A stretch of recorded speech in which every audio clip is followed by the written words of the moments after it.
ဒီမှာမြိုင်တော့မှာတရားအထုတ်ခါစားတော့က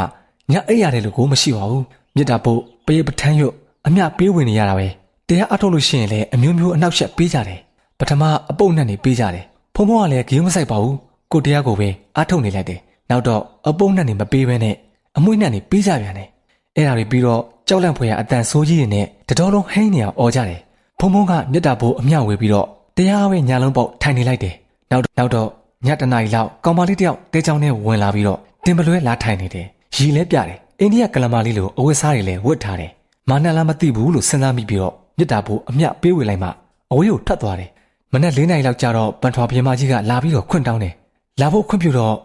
တဲချောင်းထဲကိုရောက်လာပြီးတော့ဆရာတော်ပြန်မကြွအောင်နဲ့ဗျာတပည့်တော်တို့ကိုချီးမြှောက်တော်အဖြစ်မာမြိုင်တော်မှာသာသနာပြုပေးပါဗျာ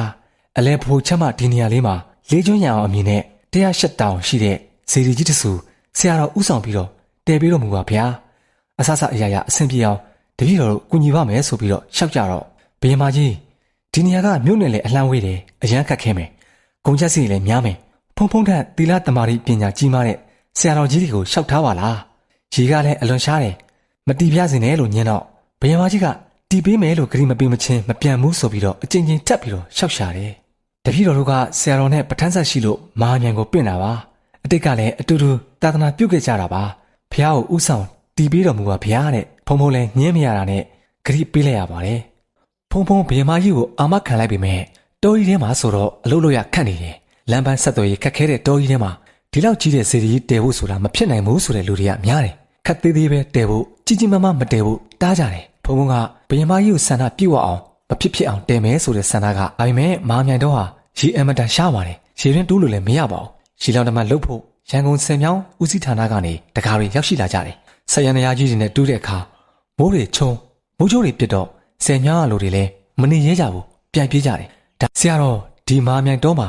ရေရင်းတူးလို့မရနိုင်ဘူးတပြည့်တော့ကျိန်စာတိုက်ထားတာကိုတိုက်ထားတဲ့ကျိန်စာပဲပြန်ရုပ်သိမ်းလိုက်ပေါ့ဆရာတော်အဲ့လိုလွယ်လွယ်ကူကူနဲ့မရဘူးဖေ။နတ်တပင်အစည်းအဝေးမှာတိုင်တယ်ပြီးတော့ဆိုထားတာတပြည့်တော့ထပ်မှာနမကြီးလေးပါရှိသေးတယ်နမကြီးလေးကိုပြောပြီးတော့ကျိန်စာရုပ်သိမ်းပေးပါ